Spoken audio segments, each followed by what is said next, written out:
E aí, pessoal, espero que estejam todos bem. Vamos começar então, começar a nossa aula, continuando sobre evolução, certo? Então hoje a gente vai falar um pouquinho sobre evidências da evolução, aspectos que comprovem que a evolução realmente ocorreu, certo? Então, atualmente, hoje, existem várias áreas da biologia, tá? Então, vocês podem pegar a apostilinha ali, quem tem para acompanhar a videoaula. Quem não tem, daí acompanha, vai fazendo as anotações, tá? Então, hoje na área da biologia, tem várias evidências que comprovam que a evolução ocorreu. Uma delas é a paleontologia. O que é a paleontologia? É o estudo dos fósseis, certo? É o estudo dos fósseis. Os fósseis, então, foram seres vivos, né? Que existiram alguns milhões de anos atrás, tá? E eles são a comprovação de que os seres vivos surgiram de um ancestral comum que foi evoluindo, né, através da mutação, da seleção natural, que a gente já viu nas aulas passadas, foi evoluindo, estruturas novas foram surgindo para adaptação do ambiente e foi surgindo novos seres, novas espécies, certo? Uma comprovação que a gente pode analisar de um ser vivo que existiu através de um fóssil são os dinossauros, né? A gente tem também, por exemplo, tigre, dente de sabre, nós temos os mamutes. Então, através dos fósseis, a gente comprova que seres vivos já existiam antigamente, né? Hoje a gente tem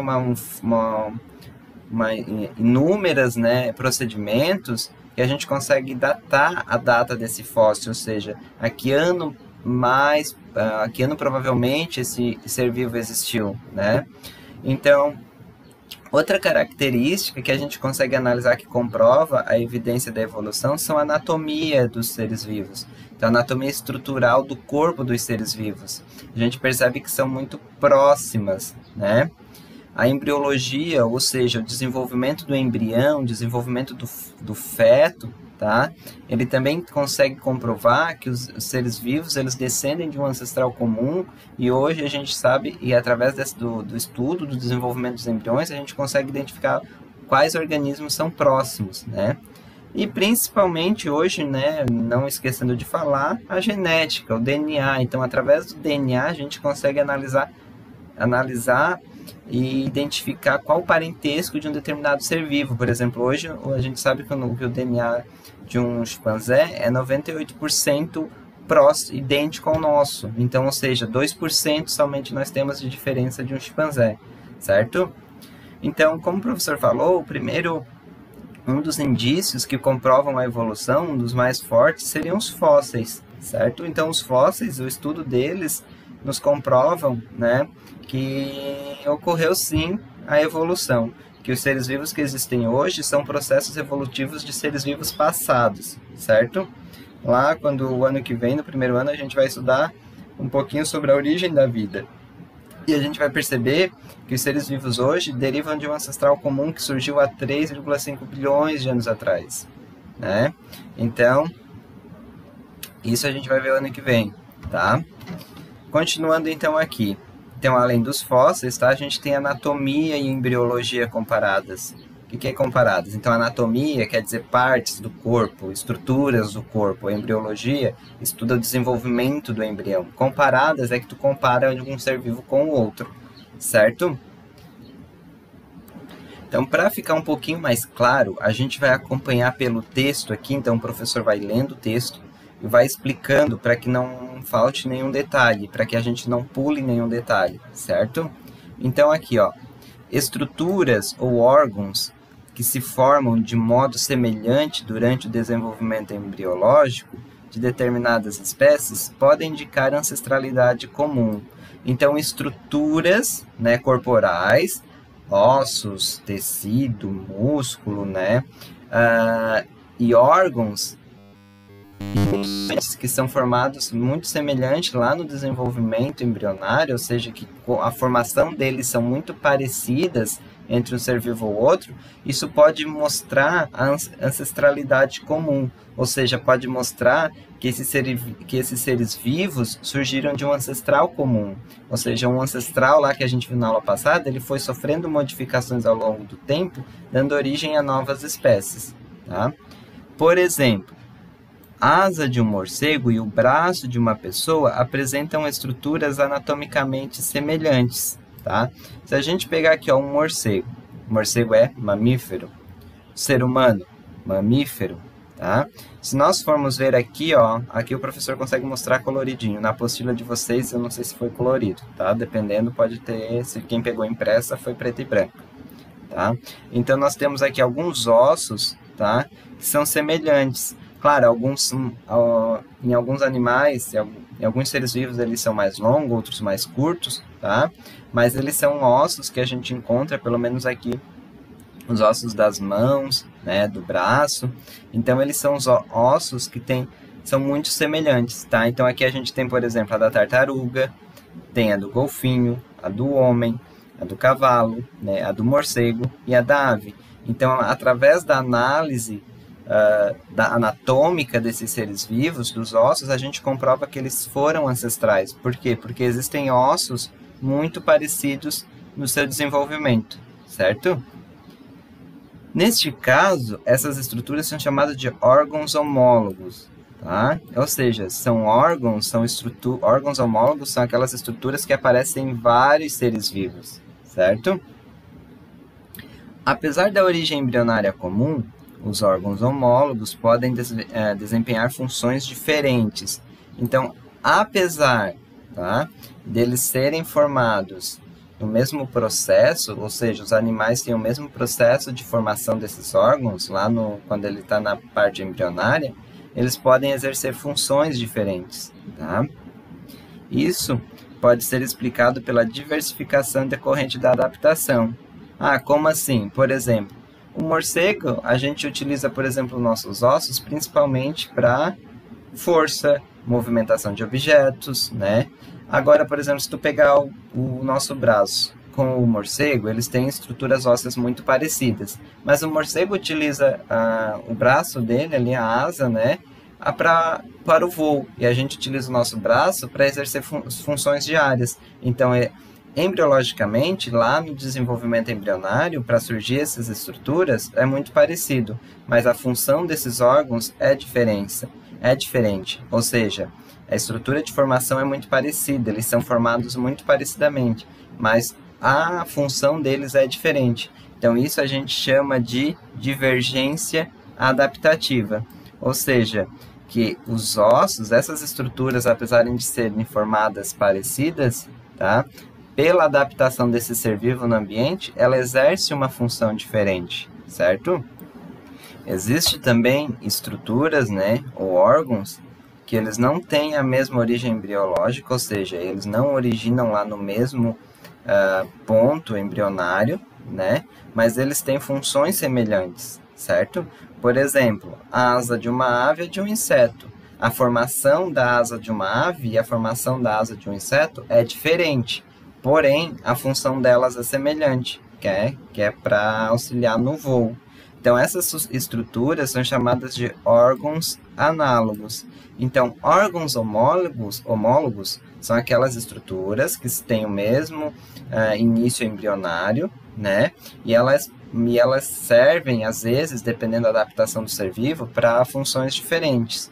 Já os órgãos análogos, tá? São estruturas que não têm a mesma origem embrionária, são formadas diferente, mas têm função semelhante, certo? E é através da adaptação, né, da vida desses seres vivos, é que esses órgãos análogos eles possuem essas funções muito parecidas, certo? Então, a evolução dos órgãos análogos ocorre de modo independente dos grupos dos seres vivos, que não possuem um ancestral comum evolutivo, certo? Um ancestral comum exclusivo, na verdade, né? Além dos órgãos homólogos e dos órgãos análogos, existem o que a gente chama de órgãos vestigiais, que são estruturas que são poucos desenvolvidas, tá? Mas não tem mais nenhuma função no corpo, ou a função é muito pouca, certo? Exemplo, tá? Se a gente for ver aqui, ó, que a gente chama de tubérculo de Darwin, que é essa parte da orelha mais grossinha aqui, ó. Antigamente, ela era pontuda, né? Com o passar do tempo, foi perdendo essa função, não é mais preciso utilizar, então a gente chama de órgãos vestigiais, certo? Outro exemplo de órgão vestigial, tá, seria o apêndice nos seres humanos. tá? O apêndice, como os seres humanos na evolução eles eram frugívoros, eles se alimentavam principalmente de frutas, de plantas, né? Eram herbívoros, tá? Nosso sistema digestório ele não é feito para o consumo de carne, ele foi feito evolutivamente para o consumo de plantas, tá? Por isso que a gente não tem os caninos tão desenvolvidos quanto os leões. Os leões, como eles são carnívoros, vocês podem perceber que a mandíbula dele, o desenvolvimento dos caninos é muito maior do que os nossos, tá? Então, o apêndice, alguns cientistas indicam que lá dentro tinham bactérias para ajudar a digerir o que era o alimento, a planta, né? A parte que era consumida das plantas. Hoje, como a gente consome muita carne, tá? Não necessariamente isso é um malefício na questão evolutiva, porque através da carne a gente começou a consumir muita proteína, e isso fez com que o nosso cérebro se desenvolvesse, tá? Mas mesmo assim, o apêndice é uma estrutura que, como a gente não se alimenta somente de plantas, ele acabou não sendo mais tão necessário. Então a gente diz que o apêndice é um órgão vestigial.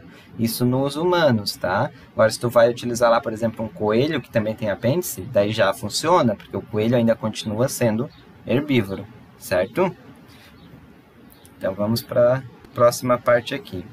Hoje a gente sabe também que a gente consegue identificar o parentesco evolutivo entre as espécies, né? Quem originou de quem, através da análise do DNA.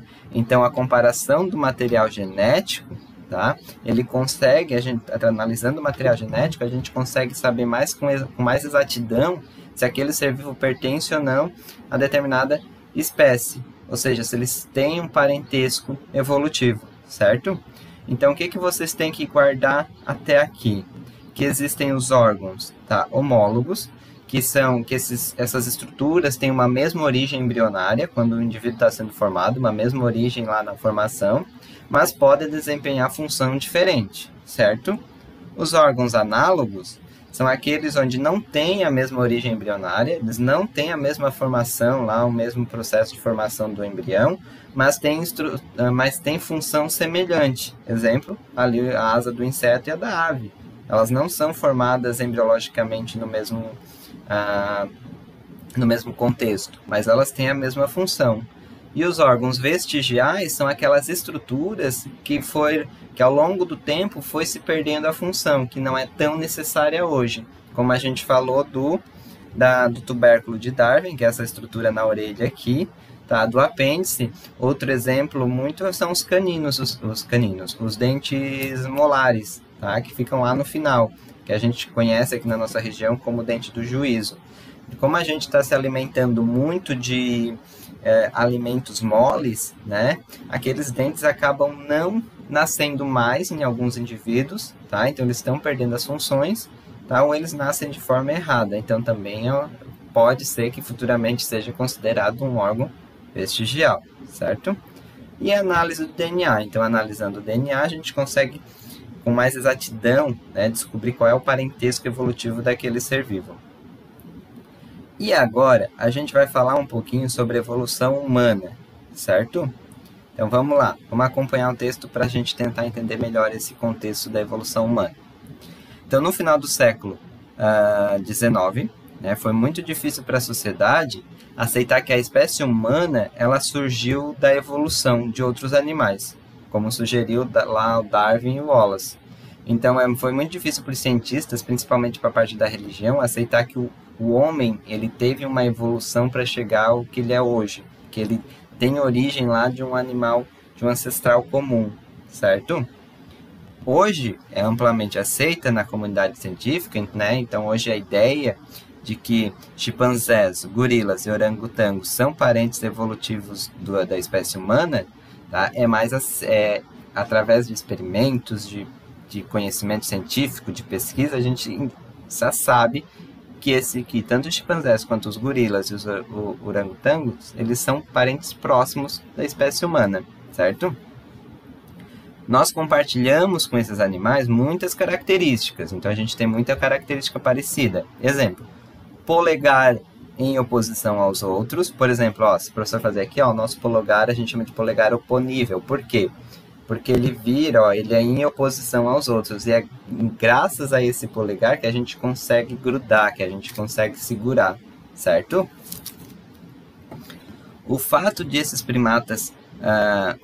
outras características, então, além do polegar, seria visão com uma boa noção de profundidade e cérebro bem desenvolvido. Então, uma questão referente à visão é que os nossos olhos ainda não sofreram totalmente o processo evolutivo. Os nossos olhos ainda são feitos para água, para enxergar embaixo da água. Professor, mas eu vou abrir o olho dentro do mar, tem água salgada, tal. Ok, mas assim, os nossos olhos ainda são feitos para enxergar embaixo da água. Por isso que muita gente tem os olhos ficam secos, principalmente no verão, certo? A gente está sofrendo ainda o processo evolutivo para que os nossos olhos sejam adaptados ao ambiente terrestre, tá?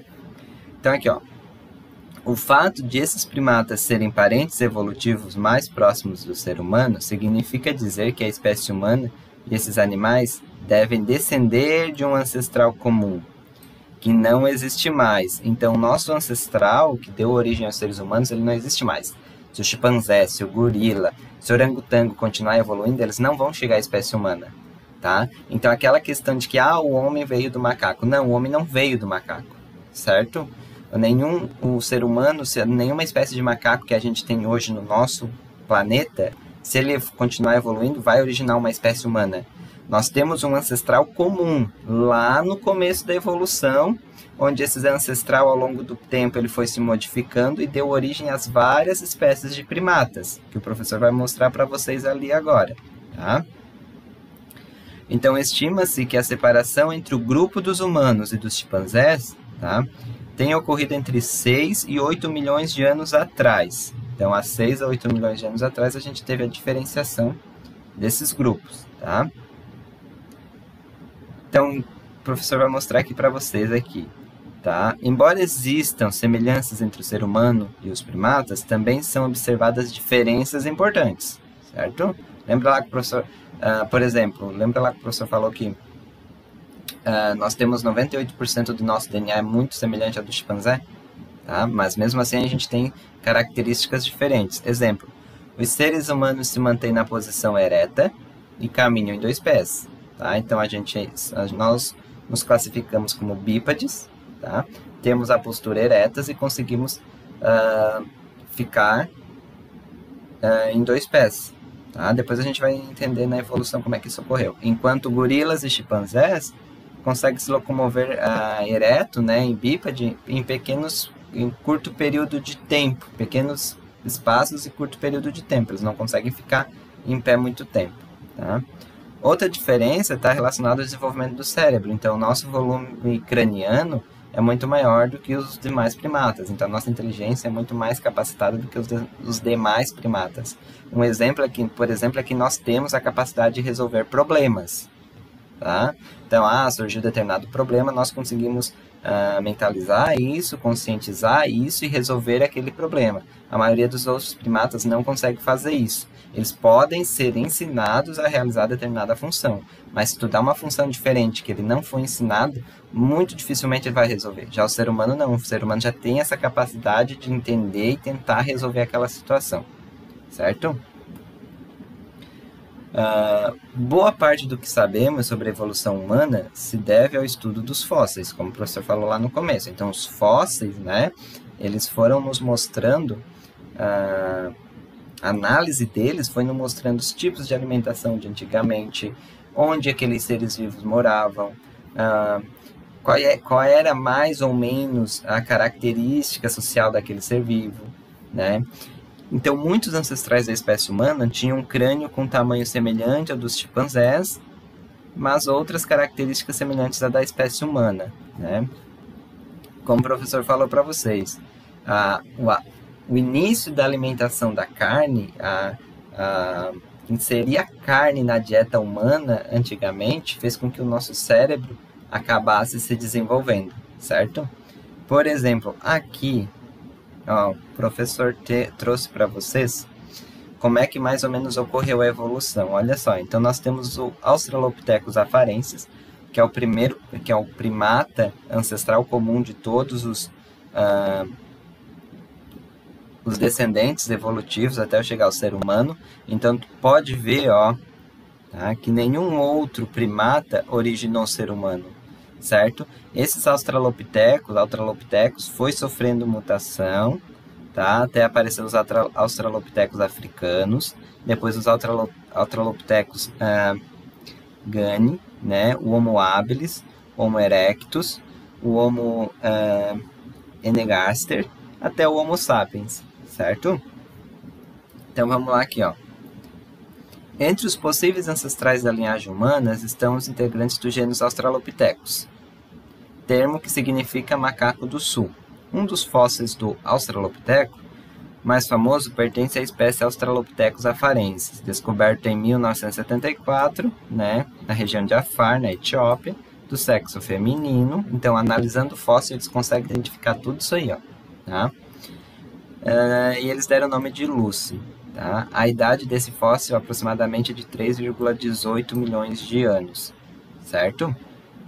Fósseis com idades entre 3 milhões e 1,4 milhões de anos podem ser considerados os primeiros indivíduos pertencentes ao gênero Homo, o gênero da espécie humana atual.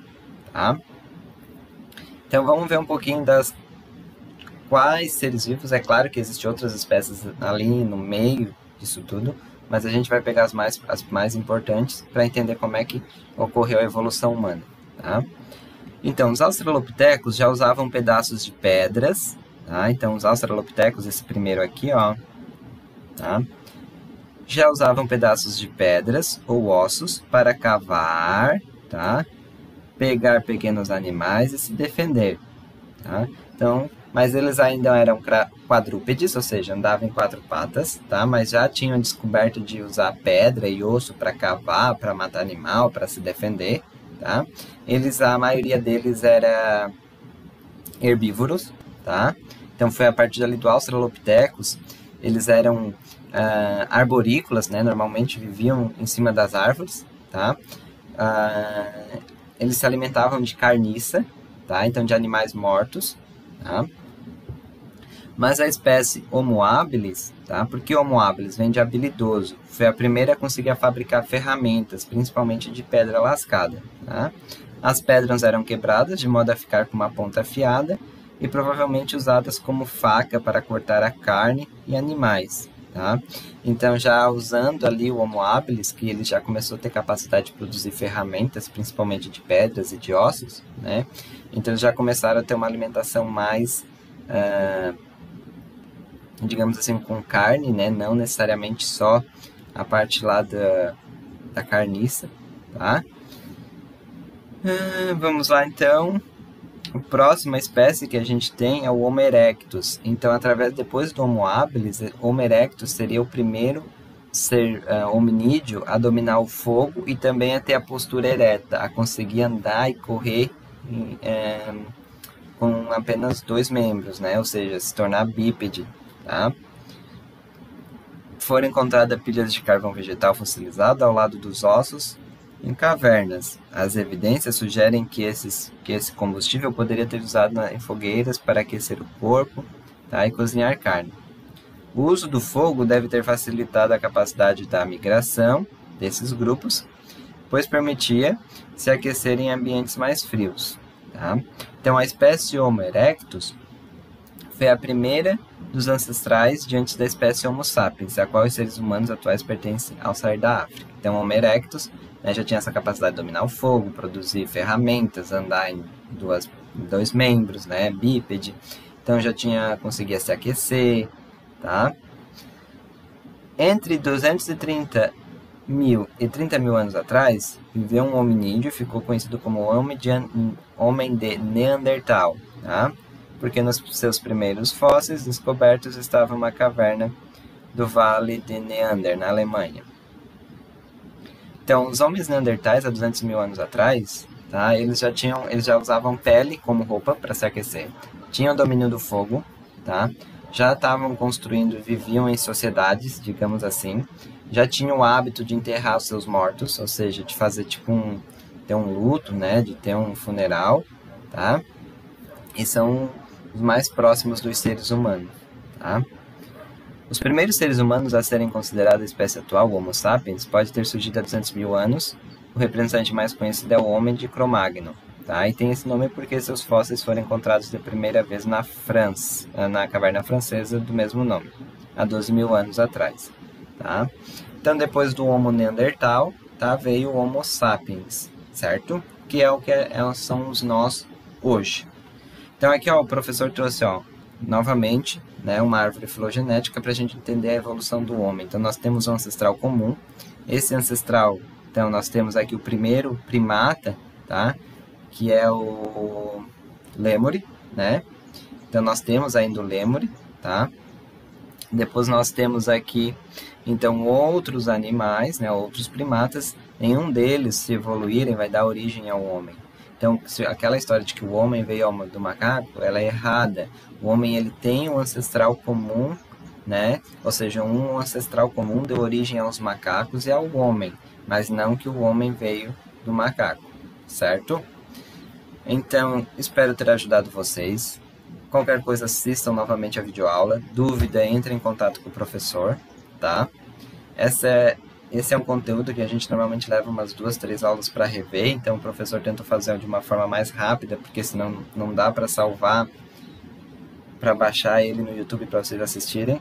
Qualquer dúvida, então entrem em contato, tá? Realizem as atividades, coloquem as atividades em dia. Na próxima semana o professor vai enviar as atividades, tá? Não acumulem, porque a gente está quase finalizando o ano, e se vocês deixarem acumular, tá? Às vezes não vai dar tempo, certo? Então, até mais, gente, e qualquer dúvida é só entrar em contato.